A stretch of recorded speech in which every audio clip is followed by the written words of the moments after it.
Oh my gosh, have you heard? Gainesville is introducing renter permits starting in October of 2021. Are you an investor in the Gainesville city area and have you heard about what's going on?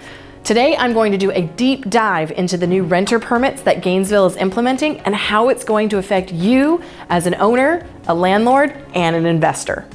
I'm Lindsey Johnson, your resource for all things real estate, and let's get into these renter permits and how exactly they're going to affect you. There are some changes coming to the city of Gainesville this year, and if you own an investment property, you need to listen up.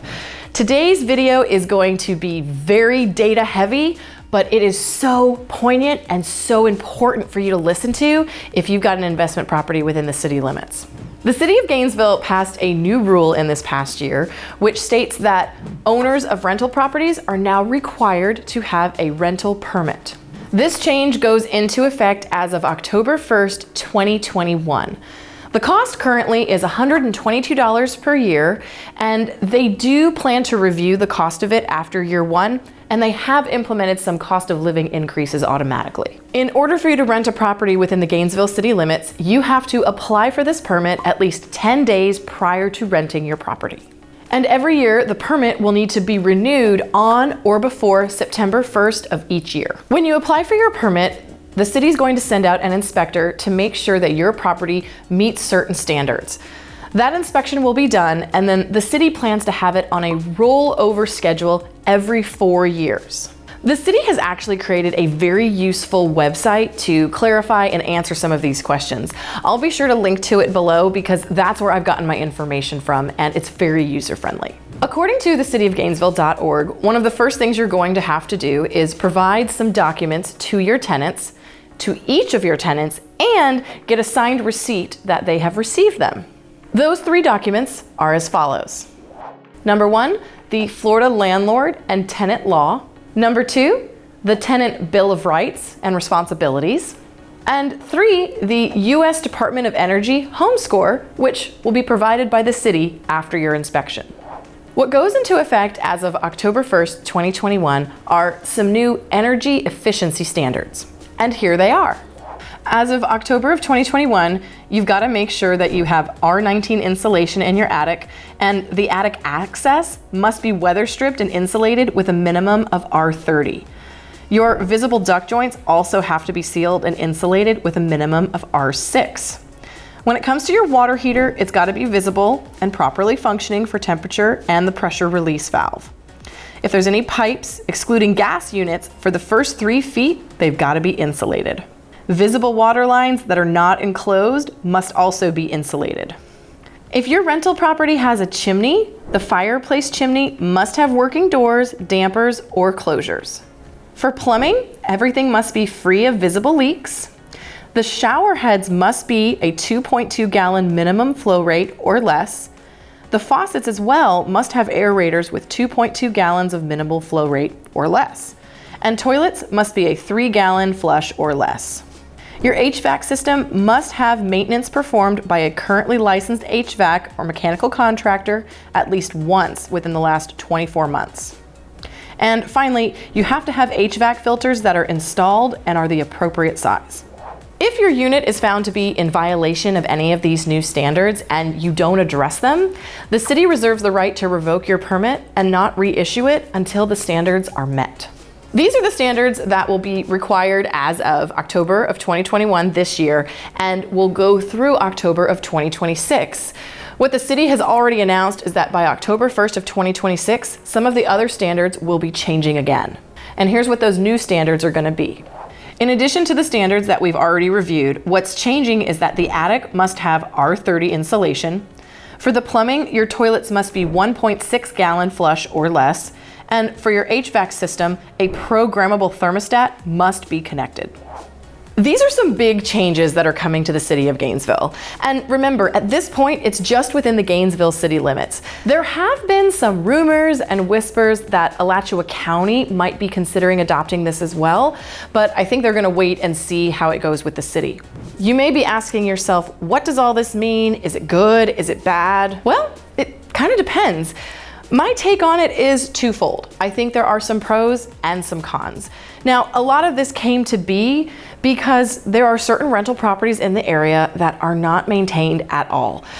You've heard the term slumlords. Well, we have some of those here in Gainesville, and what ends up happening is they don't maintain things, things are broken, they're renting a place to a family that maybe isn't really inhabitable, but you've got a tenant who doesn't really have other options, so they're not going to report it and they're going to continue to live in an unsafe environment.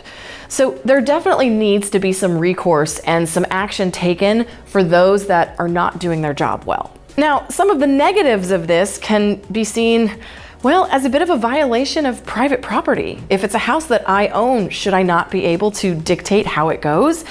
There are some other things that I find kind of interesting, like the shower heads, for example. I don't know if you've seen this mess of hair that I have on my head, but a low flow shower head would absolutely not work for me. So if I'm a tenant and I decide to change the shower head and they do an inspection, who's responsible? The owner had it correct, but the tenant changed it. And I can just see a lot of those type of issues coming up and creating a real headache for the city. And does the city even have enough resources to properly handle this? Remember, I warned you at the beginning of this video. This video was going to be very data heavy, but it's all super important. So what I want to do now is run through some of the frequently asked questions that I found on the website. Again, be sure to check on the website below because it's got a lot of really useful information. All right, FAQ. One of the questions that I saw was, does this count if you're only renting one room? The answer? Yep. But what if I'm renting to a family member? Sorry, still counts. Is there any kind of energy standard exception for an older or perhaps historical home? Nope. What if the rental is in a condo and the attic is considered common space and the HOA is not going to allow me to add that type of insulation? Can I still rent my condo? Nope. What if no money's being collected and someone's just staying for free? Do I still need to have a permit? You sure do. And in fact, according to the website on cityofgainesville.org, rented is defined as allowing any occupant to reside in a regulated unit, regardless of whether such occupancy is free, charitable, or in exchange for monetary or other consideration. What if I have a vacation rental and my rentals are short term? Does the permit law apply to me? Not necessarily. The ordinance actually specifies that any unit rented for less than 30 consecutive days or 1 calendar month is not required to obtain a permit. If I'm a property owner, how will I know when an inspection is taking place? The ordinance states that the property owner will be notified with at least 7 calendar days of advance notice. And staff will contact those involved even earlier to try to find a mutual time that works for everyone. Who's going to be doing the inspections? The city has contracted with CAP Government Inc. to perform the inspections and complete the energy efficiency audits. I heard that if I live out of town, I have to have a local contact. What's that all about?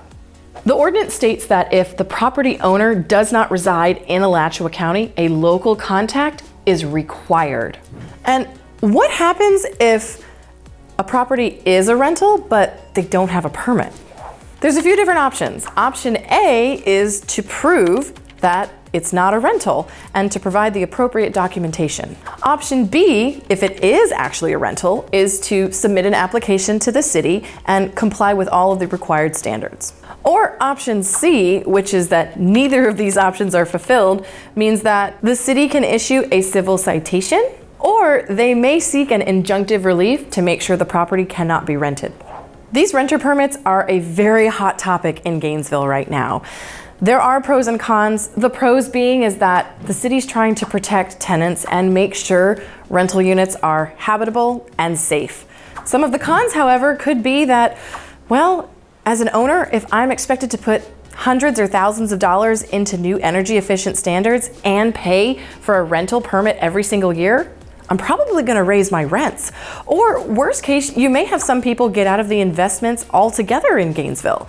Only time will tell how this is going to shake out. Be sure to check out the website that the City of Gainesville has put up. I've got it linked below, and definitely check out the slides that they provide as well as the FAQ section, because there's a lot of really good information to help you make the best decision for you. So, to rent or not to rent? Very much the question right now. I hope that today's video has brought some value to you, and if you are an investor, has given you a really good idea of what to expect and whether or not you want to continue on as a landlord. And if you'd like me to be your resource, please be sure to like and subscribe.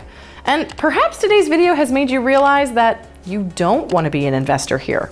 If that's the case and you're looking to get your home sold, don't miss my video on how to sell your home in Gainesville for top dollar. I'm Lindsey Johnson, your resource for all things real estate. See you next time.